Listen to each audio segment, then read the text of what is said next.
Assalamualaikum warahmatullahi ta'ala wabarakatuh. Apa khabar semua sedang pendengar dan penonton dikasihi Allah Subhanahu wa taala. Malam ini insyaallah bifadlillah taala kita akan meneruskan sambungan pengajian kitab kitab Penawar Bagi Hati. Tuan-tuan yang dah masuk, cuba komen suara saya jelas ke tidak, dan cuba kongsikan pengajian kita supaya lebih ramai dapat manfaat. Dan tuan-tuan boleh tag nama kawan-kawan, masukkan link dalam grup masing-masing insya-Allah taala, supaya semua menyedari bahawa pengajian kita telah pun bermula insya-Allah. Lebih dulu tuan-tuan komen suara macam mana insya-Allah. Adakah suara saya kedengaran jelas?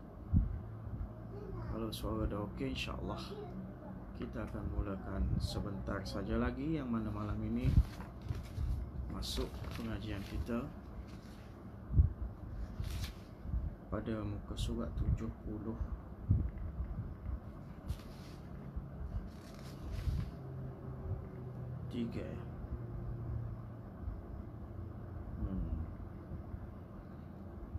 Muka surat 73 baris yang bawah sekali. Muka surat 73 baris di bawah sekali.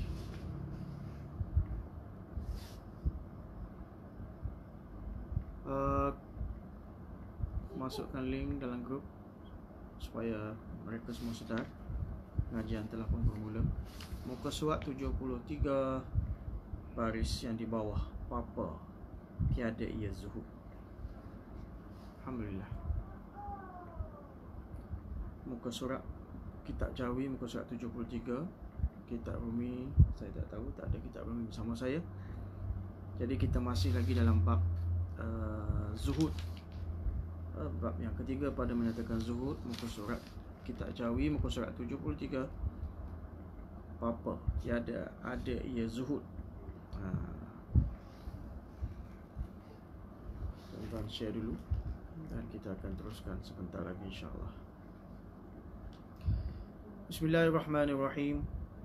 Alhamdulillah wa kafa. Salamun ala ibadil ladzina istafa. Amma ba'du, fa'udzu billahi minasyaitonir rajim. Bismillahirrahmanirrahim.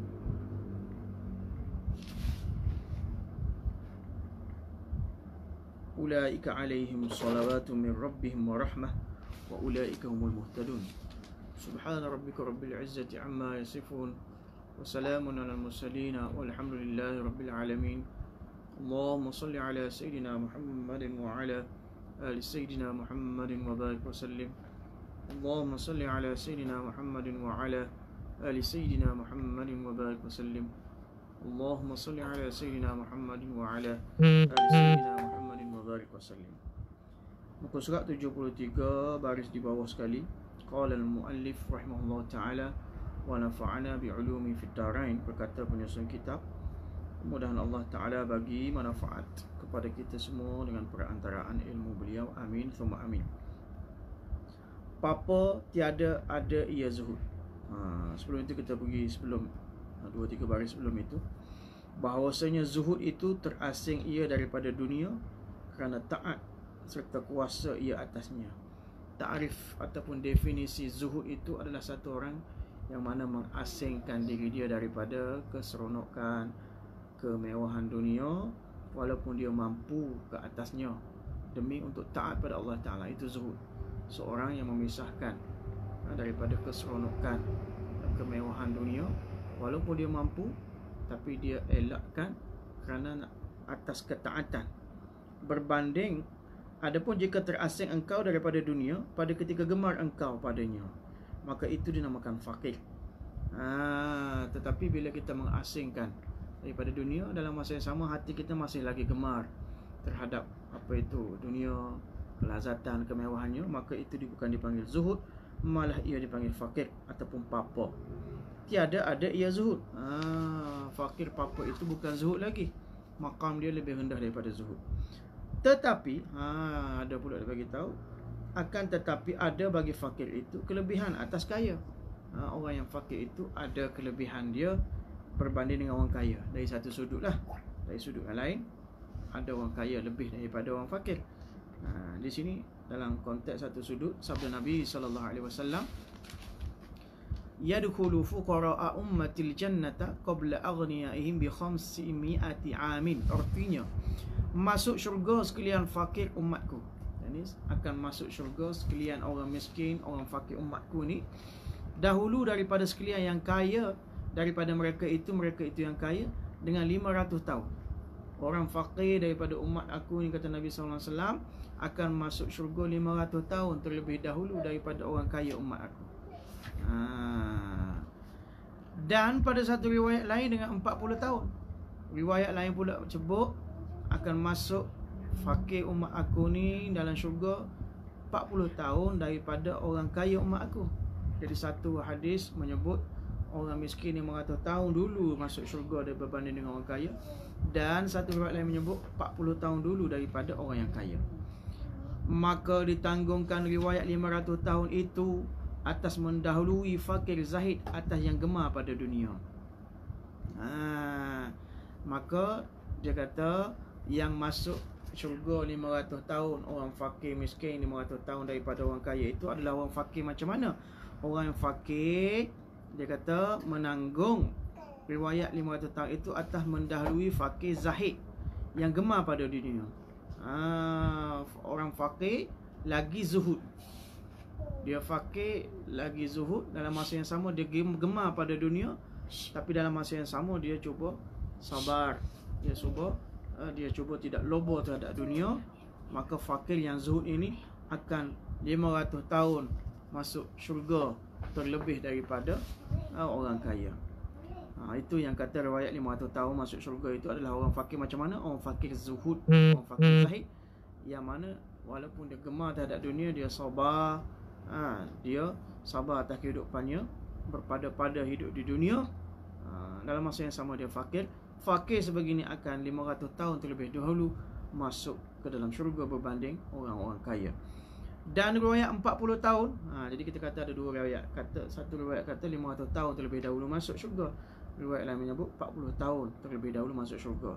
Jadi ulama menanggungkan makna 500 tahun itu adalah fakir yang zuhud, dan riwayat 40 tahun pula itu akan mendahului fakir yang loba atas yang kaya yang loba. Ada dua macam ni. Satu orang kaya yang loba terhadap dunia, satu orang fakir yang loba terhadap dunia. Jadi orang yang fakir dalam masa yang sama dia juga loba terhadap dunia. Dia ni 40 tahun akan masuk syurga lebih terdahulu, lebih dulu daripada orang yang kaya yang loba. Itu maksud dia. Maka dia kata, dan riwayat 40 tahun itu akan mendahului fakir yang loba atas yang kaya yang loba, menyebut akan dia oleh Al-Imam Al-Ghazali di dalam Ihya Ulumuddin, dan bersembah oleh Rasulullah sallallahu alaihi wasallam. Dalam kitab dia tulis Imam Al-Ghazali yang bernama Ihya Ulumuddin. Nabi sallallahu alaihi wasallam bersabda, doa di antara doa Nabi sallallahu alaihi wasallam adalah Allahumma ahyini miskinan wa amitni miskinan. Artinya, hai Allah, hidupkanlah olehmu akan daku miskin, wa amitni miskinan, dan matikan olehmu akan daku miskin. Jadi tuan-tuan kasih Allah Subhanahu wa taala, di antara doa Nabi kalau boleh, Nabi mahu hidup bersama-sama dengan orang miskin, dan Nabi mati dalam keadaan miskin. Jadi kena ingat, miskin Nabi ni adalah miskin ikhtiari. Miskin ikhtiari maknanya Nabi, Allah Subhanahu wa taala, Allah Taala kurniakan Nabi ni kaya sebenarnya. Dalam surah Wadduha kita baca apa ayat dia? Wadduha wal laili iza saja ma wada'aka rabbuka wa ma qala walal akhiratu khairul laka minal ula wala sawfa yu'tika rabbuka fatarda alam yajidka yatiman fa'awa. Tidakkah kami menjumpai kamu yatim lalu kami memberi perlindungan kepada kamu? Wa wajadaka dhalan fahada, dan tidakkah kami mendapati kamu itu sesat lalu kami bagi petunjuk? Wa wajadaka dhalan fahada wa wajadaka ailan fa'aghna, dan kami dapati kamu itu miskin, fa'aghna, lalu kami kayakan kamu. Maka daripada ayat ini setengah ulama kata sebenarnya Nabi itu kaya, cuma miskin itu ikhtiari. Apa itu pilihan Nabi? Nabi nak jadi orang miskin supaya tidak banyak dihisap oleh Allah Subhanahu Wa Taala. Jadi doa nabinya, ya Allah hidupkanlah aku miskin. Mana Nabi itu diberi kekayaan, tapi Nabi pilih lebih ikhtiar, pilih option untuk jadi miskin. Sebab itulah banyak harta rampasan yang diberi pada Nabi, maka Nabi cepat-cepat taksimkan, bahagikan kepada orang-orang yang memerlukan. Wa amitni miskinan, dan matikanlah aku dalam keadaan miskin. Jadi Nabi SAW mahu mati dalam keadaan miskin, dalam keadaan harta tak banyak. Kenapa? Atas dunia ni harta kita banyak mana? Yang halal akan dihisap, yang haram akan diazab oleh Allah Subhanahu Wa Taala. Wafat oleh Nabi sallallahu alaihi wasallam pada ketika baju besinya tergadai pada sisi Yahudi. Bila mana Nabi sallallahu alaihi wasallam wafat, baju besi yang ada pun waktu itu Nabi sallallahu alaihi wasallam gadai kepada orang Yahudi nak dapatkan duit kerana hutangnya sebab nafkah ahlinya. Semata-mata nak membiayai nafkah kepada ahli keluarganya, Nabi terpaksa menggadaikan baju besinya kepada Yahudi. Itu Nabi wafat dalam keadaan macam tu. Dan ketahuilah olehmu bahawasanya fakir itu jika ada ia terpada dengan barang yang diberi akan dia. Jadi orang fakir pun kalau dia rasa mencukupi, rasa apa itu terpada dengan apa nikmat yang Allah Ta'ala bagi pada dia, dan tiada ada ia loba pada menuntut harta, dan dia pula tidak loba untuk dapatkan harta, kemewahan dan sebagainya dalam hati dia tu, maka pangkatnya fakir tadi hampir daripada pangkat orang yang zahid. Orang fakir macam ni pangkat dia lebih dekat, lebih hampir dengan pangkat orang yang zuhud juga. Fakir macam mana? Fakir yang mana terpada dengan barang yang diberi akan dia, maka pangkat dia hampir dengan orang yang zuhud, zahid. Kenapa? Sabda Nabi SAW, tuba liman aslama wa kana aishuhu kafafan. Artinya bermula syurgalah, tuba, syurgalah ataupun bertuahlah bagi mereka yang liman aslama, yang memeluk Islam, wa kana aishuhu, dan kehidupannya sekadar kafafan, memadai. Nabi SAW bersebut bertuahlah orang yang ambil Islam ni, wa kana aishuhu, dan dalam masa yang sama keadaan kehidupannya adalah berpada, kehidupannya adalah mencukupi. Tetapi hanya sahaja besar pahala fakir itu jika ia sabar. Tapi orang fakir tadi, walaupun duit tak banyak, harta tak banyak, tapi dia sabar atas nikmat yang Allah Ta'ala bagi pada dia. Dia rasa cukup, memadai. Dia sabar dan redha dan memadakan ia akan yang ada, dan bermula sabar atas kepapaan itu adalah ia permulaan bagi zuhud. Jadi bermulanya zuhud itu bila mana kita fakir dan kita sabar di atas kepapaan yang Allah Ta'ala bagi pada kita, maka itulah bermulanya sifat bagi sifat zuhud. Dan tiada sempurna zuhud dan lainnya melainkan dengan sabar. Jadi sifat zuhud ni pula tak sempurna. Sifat khauf sebelum ini juga tidak sempurna. Sifat-sifat yang lain tidak sempurna melainkan dengan sabar. Maka hendaklah menyebut hamba akan bab sabar kemudian daripada bab zuhud. Maka penyusun kita kata, sekarang ni aku nak cerita bab sabar pula. Nak cerita bab apa? Bab sabar pula selepas aku ulas tentang bab zuhud. Wallahu ta'ala alam. Kita masuk sikit bab yang keempat pada menyatakan sabar. Kita nak ulas pula apa syarahan penyusun kitab Syekh Abdul Qadir Al-Mandili rahimahullah ta'ala. Apa kata beliau tentang sifat mahmudah sabar ini?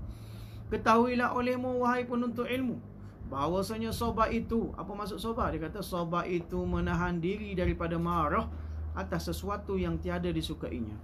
Sesuatu yang kita tak suka, sesuatu yang kita tidak gemari, tapi dia menimpa kepada kita ataupun dia berlaku kepada kita, kita sabar, kita tahan diri, itulah kita tidak marah. Itulah yang dikatakan sabar. Itu maksud sabar. Dan menahan lidah daripada mengadu kepada yang lain daripada Allah Ta'ala. Kemudian kita tak mengadu benda yang tertimpa kita daripada benda yang kita tak suka tadi. Satu, kita sabar, kita tahan. Yang kedua, kita tak mengadu ke orang lain. Kita tak update dalam Facebook. Kita tak bagi tahu kawan-kawan kita siapa saja. Tidak mengadu kepada yang lain daripada Allah, selain daripada Allah Ta'ala. Berkata Al-Imam Al-Ghazali dalam kitab Al-Arba'in, bermula hakikat sabar itu. Imam Ghazali pula bagi tahu definisi sabar itu. Bermula hakikat sabar itu tetap yang membangkitkan akan agama pada melawan akan yang membangkitkan keinginan nafsu. Maksudnya Imam Ghazali bagi tahu macam ni, ta'rif sabar ni seolah-olah dalam diri kita ni ada dua benda yang membangkitkan kita. Satu benda yang membangkitkan semangat agama kepada kita. Satu lagi benda yang membangkitkan semangat nafsu syahwat dalam diri kita. Bila mana semangat yang membangkitkan agama itu menang di atas benda yang membangkitkan nafsu syahwat, maka itulah hakikat sabar. Faham tak tuan-tuan? Maka dia kata apa? Bermula hakikat sabar itu tetap yang membangkitkan akan agama pada melawan akan yang membangkitkan keinginan nafsu. Intah, habis di situ kitab Al-Arba'in. Kerana manusia padanya dua puak tentera yang berlawan keduanya. Kenapa dalam diri manusia ni seolah-olah ada dua tentera yang sedang berlawanan, ada dua puak tentera yang sedang berperang dalam diri kita ni. Pertama, akal dan segala yang membangkitkannya. Tentera pertama adalah tentera akal dan segala yang membangkitkan akal. Kedua pula syahwat, nafsu syahwat, tentera syahwat dan segala yang menyerunya, dan segala yang menyeru ke arah syahwat. Maka jika yang menang menyeru agama, kalau yang menang itu adalah yang menyeru akal, yang menyerukan kepada agama, nescaya telah hasil pangkat sabar. Jadi kalau dua perang tadi, satu akal yang menyeru kepada agama, yang kedua nafsu syahwat dan segala perkara lain yang membangkitkan syahwat. Kalau benang perkara yang membangkitkan, menghasilkan kepada agama, maka itulah sabar. Maka kita menang di dalam melawan hawa nafsu syahwat. Itu nescaya telah hasillah pangkat sabar. Dan bermula sabar itu fardu ain. Sabar ni fardu ain. Atas apa? Atas tiap-tiap mukallaf. Kita lah tiap-tiap mukallaf. Mukallaf makna kita yang dibebani dengan hukum-hukum syariat ni. Setiap daripada kita yang Islam, yang akal, yang baligh, maka kita dibebani dengan sifat sabar. Maka fardu ain ke atas kita. Fardu ain tadi lagu mana? Sama ada sabar atas mengerjakan taat yang wajib, atau sabar atas meninggalkan maksiat, atau sabar atas bala. Sabar ni pula dia ada 3 jenis. Satu, kita sabar di atas mengerjakan taat yang wajib. Contoh apa? Sabar kita sembahyang jemaah Zuhur, baru lepas sembahyang Zuhur bawa kerja, tiba-tiba orang asar, orang azan asar dah. Sabar kita sembahyang asar pula, kemudian baru buat kerja sikit dah maghrib dah. Sabar pula nak sembahyang maghrib. Jadi sabar di atas mengerjakan taat yang wajib itu adalah fardu ain. Ataupun sabar di atas meninggalkan benda yang dilarang, atau sabar atas meninggalkan maksiat. Sabar di atas meninggalkan maksiat. Allah Ta'ala larang berzina, Allah Ta'ala larang membunuh, segala dosa-dosa besar Allah Ta'ala larang. Kita sabar daripada meninggalkan. Walaupun nafsu kita nak buat, kita sabar, maka itu adalah fardu ain pada kita. Atau sabar atas bala. Satu lagi, sabar bala yang menimpa kita. Ada orang yang Allah Ta'ala uji macam-macam lah. Sama ada bala itu secara global, seperti di Indonesia baru 2-3 hari satu letusan gunung berapi di Gunung Semeru di Indonesia, mengorbankan 14 nyawa. Jadi apa saja bala musibah yang Allah Ta'ala, seperti kita sekarang ni, bala COVID-19 dengan pelbagai varian timbul satu hari demi satu hari, pelbagai nama kita nak sebut pun tak reti. Jadi sabar di atas bala itu juga fardu ain. Jadi sabar ada 3. Satu, sabar di atas taat. Yang kedua, sabar di atas meninggalkan apa yang dilarang. Yang ketiga, sabar di atas bala yang menimpa. Jadi kalau ketaatan itu ketaatan yang wajib, maka sabar juga wajib. Dan meninggalkan itu perkara yang haram, sabar di atas meninggalkan perkara haram, sabar juga fardu ain. Akan tetapi dia kata, adapun sabar atas mengerjakan ibadah yang sunnah, dan sabar atas meninggalkan yang makruh dan yang harus, maka iaitu sunnah bukannya wajib. Satu lagi, kita sabar di atas mengerjakan ibadah yang sunnah. Contoh sembahyang tahajud, bangun 3 pagi, 4 pagi, 5 pagi, kita sabar, nafsu kita malah nak tidur lagi, kita bangkit, kita lawan nafsu. Sabar di atas mengerjakan yang sunnah itu adalah sunnah, tak, bukan ain, bukan fardu ain. Demikian juga sabar di atas meninggalkan perkara yang makruh, ataupun benda yang harus. Kita sabar, nafsu kita nak makan benda yang makruh.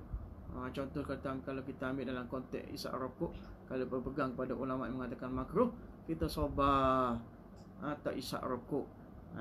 Tak isap rokok, kita sabar. maka meninggalkan yang makruh itu adalah sunat saja, bukannya wajib. Ataupun sabar di atas perkara yang harus. Contohnya ada setengah orang dia tidak makan benda yang berdarah, daging dan sebagainya, mata-mata untuk mendidik nafsu syahwat dia, maka dia sabar banyak hari dah, 40 hari dah tak makan daging, tak makan benda bernyawa, tak makan benda berdarah. Dia sabar di atas benda yang makruh, dan juga yang harus itu adalah sunat, bukannya wajib. Demikian juga sabar atas membalas akan orang yang menyakiti dan menzalim akan dikau, maka iaitu sunat jua. Demikian juga orang buat jahat pada kita, orang zalim pada kita, kita tahan, kita sabar, kita tak balas balik, maka itu juga sunat. Tetapi pahalanya sangat besar. Kerana apa? Firman Allah Ta'ala, innama yuwaffas sabiruna ajrahum bighairi hisab. Artinya hanya saja disempurnakan segala yang sabar akan pahala mereka itu dengan ketiadaan kira-kira banyaknya. Tiadaan kira-kira banyaknya pahala orang yang bersabar itu. Telah menghimpun Allah Ta'ala akan beberapa perkara bagi sekalian sabar, yang tiada menghimpunkan akan dia bagi yang lain daripada mereka, seperti mengampuni dosa dan rahmat dan pahala dan jadikan ikutan dan pertolongan. Jadi Allah Ta'ala bagi banyak benda kepada orang yang sabar ni. Pahala yang banyak tidak Allah Ta'ala bagi kepada orang yang bersifat-sifat mahmudah yang lain. Banyak benda Allah Ta'ala bagi pada orang sabar ni. Allah Ta'ala himpun banyak perkara. Seperti apa? Seperti mengampuni dosa, Allah bagi maghfirah, dan rahmat, Allah Ta'ala turunkan rahmat, dan pahala, Allah bagi pahala ajar dan jadi ikutan. Allah Ta'ala bagi orang-orang yang sabar ni sebagai orang-orang mengikut dia, dan pertolongan. Allah Ta'ala bagi madad nusrah Allah Ta'ala. Kerana apa? Firman Allah Ta'ala, ulaika alaihim salawatu min rabbihim wa rahmah wa ulaika humul muhtadun. Artinya bermula mereka itu, yakni sekalian orang yang sabar itu, atas mereka itu ampun. Salawatun diterjemahkan dengan ampun dari Tuhannya, min rabbihim wa rahmatun, mereka itu juga nikmat, rahmat dan nikmat daripada Allah Ta'ala. Ulaika humul muhtadun, dan mereka jua yang mendapat petunjuk kepada jalan yang betul. Dan firman Allah Ta'ala lagi, wasbiru innallaha ma'as sabirun. Artinya, dan sabarlah oleh kamu, kerana bahawasanya Allah Ta'ala serta sekalian yang sabar itu. Kenapa? Bahawasanya Allah Ta'ala, wasbiru innallaha ma'as sabirin, Allah Subhanahu wa Ta'ala beserta dengan sekalian orang yang sabar.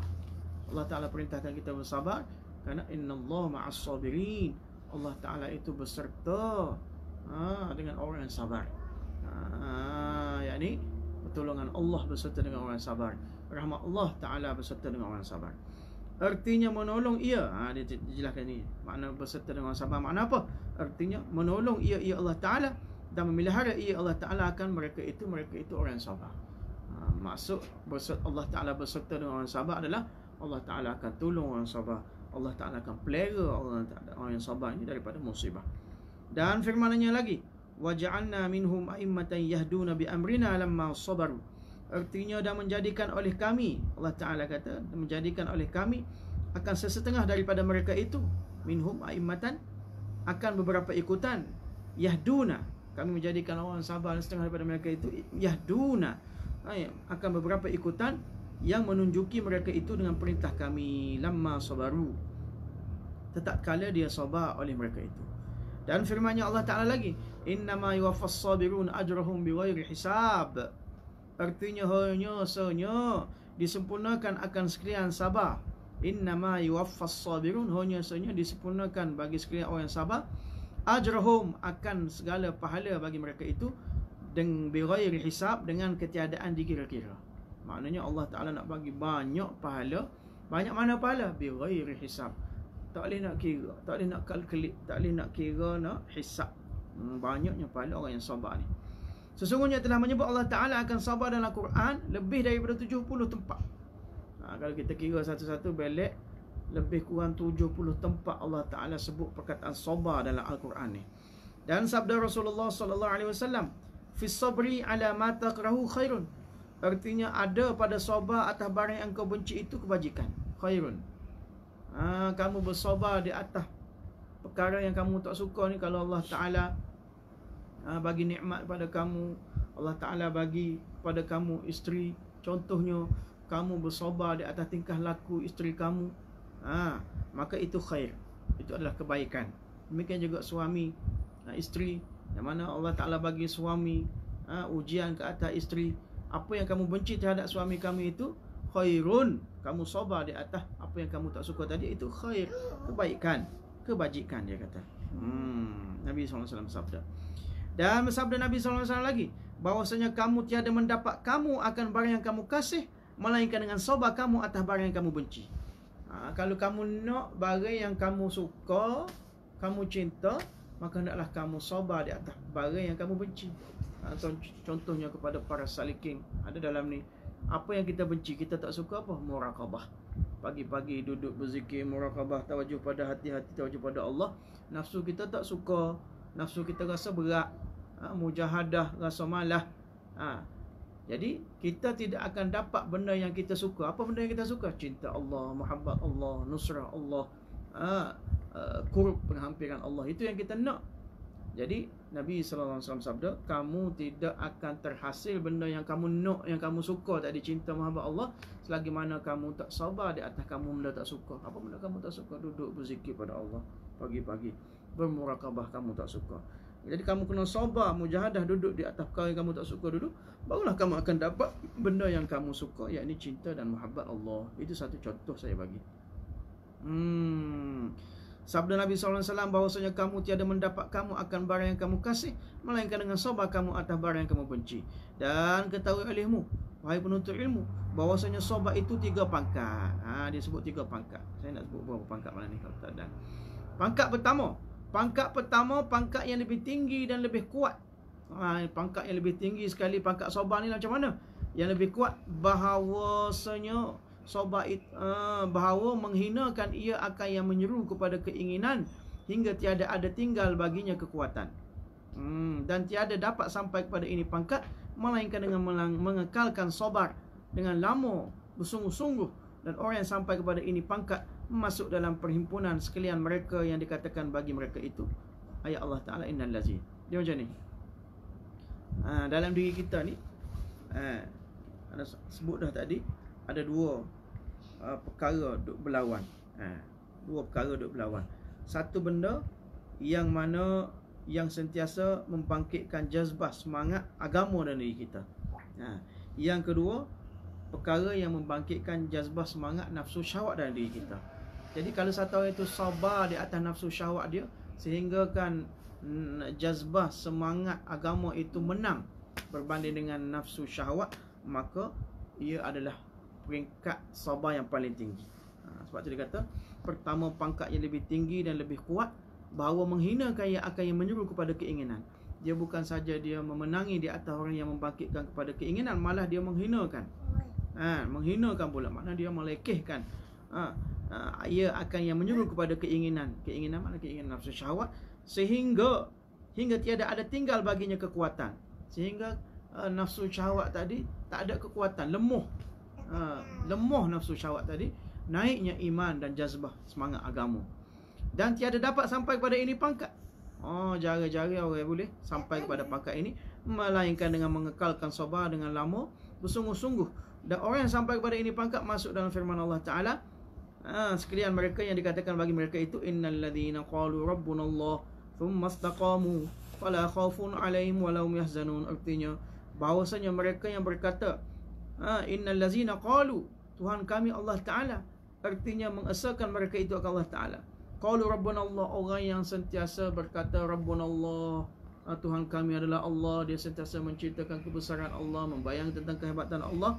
Bukan saja dia berkata macam tu, summastaqamu, kemudian melazimkan mereka itu akan taat. Makna dia istiqamah di atas taat. Dia istiqamah di atas tauhid dia tentang kehebatan kebesaran Allah Ta'ala tadi. Melazimkan mereka itu akan taat. Summastaqamu, fala khaufun alaihim, maka tiada ada ketakutan atas mereka itu. Jadi dia tak takut benda hak dia nak hadapi, dia pun tak takut. Wala hum yahzanun, dan tiada mereka itu duka cita, dan mereka tidak bersedih di atas apa yang mereka nak tinggal ni. Dan mereka yang disuruh dengannya, dan mereka itu yang disuruh dengannya. Dan orang yang pangkat pertama ni lah yang mana yang disuruh oleh Allah Ta'ala. Seperti mana dalam ayat ini, ya, dekat nak mati Allah Ta'ala seru dengan ayat ini, ya ayyatuhan nafsul mutmainnah irji'i ila rabbiki radiyatan mardiyah. Artinya, hai yang mana-mana roh, ya ayatuhan nafs, yang sentosa, wahai jiwa-jiwa yang tenang, wahai roh-roh yang sentosa, irji ila rabbik, kembalilah olehmu kepada Tuhanmu, pada Tuhan engkau. Radiyatan mardiyah, pada ketika engkau redha kepada Tuhan kamu dengan pahala, lagi diredai pada sisi Allah Ta'ala dengan sebab amal engkau. Maka dia kata ini seru adalah ia pada ketika mati. Seruan ini akan diseru oleh malaikat kepada manusia ketika nak mati. Adapun pada hari kiamat pula, dia dua bahagian kan. Ya ayyatuhan nafs irji'i ila rabbika radiyatan mardiyah. Kemudian rangkaian yang kedua, fadkhuli fi ibadi wadkhuli jannati. Adapun pada hari kiamat maka diserukan pula, fadkhuli fi ibadi wadkhuli jannati. Artinya, masuk olehmu ke dalam tubuh hamba-Ku dan masuk olehmu ke dalam syurga-Ku. Itu pangkat yang pertama ni. Dekat nak mati, Allah Ta'ala mari hantar malaikat. Allah Ta'ala hantar malaikat supaya dia istiqamah kan. Kemudian orang yang mana, orang pangkat yang pertama ni, dia istiqamah di dalam mentauhidkan Allah. Kemudian dekat nak mati, malaikat akan seru dengan, wahai jiwa-jiwa yang tenang, fadkhuli fi ibadi wahdhuli. Ini peringkat sabar yang pertama. Adapun yang kedua pangkat yang lebih rendah daripada peringkat yang pertama tadi, iaitu bahawa kuat oleh yang menyeru kepada keinginan nafsu dan kalah oleh yang menyeru kepada agama. Saya sebut tadi, dalam diri kita ni ada yang menyeru kepada agama, kepada syariat, kepada Allah Rasul. Ada juga yang menyeru kepada keinginan nafsu. Maka orang yang kedua ni sabar dia kurang sikit, sehingga yang menyeru kepada syahwat dia tadi lebih menang daripada yang menyeru kepada agama. Sebab tu dia kata yang kedua pangkat yang lebih rendah, iaitu bahawa kuat oleh yang menyeru kepada keinginan nafsu dan kalah oleh yang menyeru kepada agama, dan menang oleh hawa nafsu. Hawa nafsu menang, agama kalah, syariat kalah, dan menyerah diri oleh hati itu kepada tentera syaitan. Lalu hati tadi serah diri, surrender kepada tentera syaitan. Dan mereka yang mempunyai pangkat ini setengah daripada puak yang dikatakan bagi mereka itu, la'amla'anna jahannama minal jinnati wan nasi ajma'in.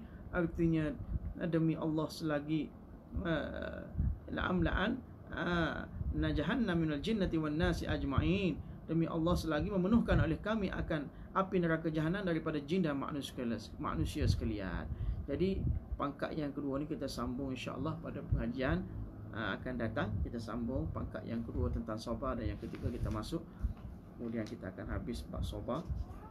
Ada slide dua, ada satu muka lebih lagi. InsyaAllah kita masuk pula bab yang kelima pada menyatakan syukur. Jadi malam ni kita berhenti setengah pada penjelasan bab sabar. InsyaAllah ta'ala al-aziz kita akan masuk pula pada bab syukur nanti insyaAllah ta'ala. Mudah-mudahan Allah ta'ala kurniakan sabar kepada kita.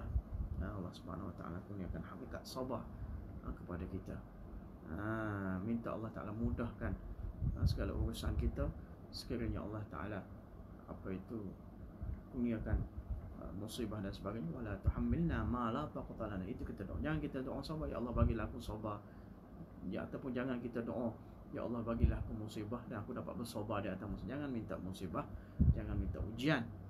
Yang perlu kita mintanya, wala tuhammilna ma la taqata lana bih, wa'fu 'anna waghfir lana warhamna anta maulana fansurna 'alal qawmil kafirin. Wallahu a'lam wa ilmuhu atam. Allahumma ighfir lana dhunubana wa liwalidayna rabbirhamhuma kama rabbayana saghara. Allahumma maghfiratuka awsa'u min dhunubina wa rahmatuka arja' 'indana min a'malina. اللهم اقضي حاجاتنا وهي أنت ورضاك يا أرحم الراحمين. اللهم إنا نسألك رب العرش العظيم ونتوسل إليك بنبيك الأمين وباسم أهل البدر أن تشفي مرضانا كله، أن تشفي مرضانا كله، خصوصا عبد الحكيم وأباه مسلم بن الحكيم مع أسرته يا أرحم الراحمين. اللهم اشفهم شفاء كاملا وعاجلا غير عاجل، شفاء لا يغادر سقما. اللهم اشفيه شفاء كاملا. اللهم اشفيه شفاء كاملا وعاجلا غير عاجل، شفاء لا يغادر سقما. اللهم اشفيه شفاء لا شفاء إلا شفاؤك، شفاء لا يغادر سقما. ربنا ظلمنا أنفسنا وإن لم تغفر لنا وترحمنا لنكن من الخاسرين. ربنا آتنا في الدنيا حسنة وفي الآخرة حسنة وقنا عذاب النار. Subhana rabbika rabbil izzati amma yasifun wa salamun alal mursalin walhamdulillahi rabbil alamin. Jazakumullah. Kita jumpa malam lusa insya-Allah taala.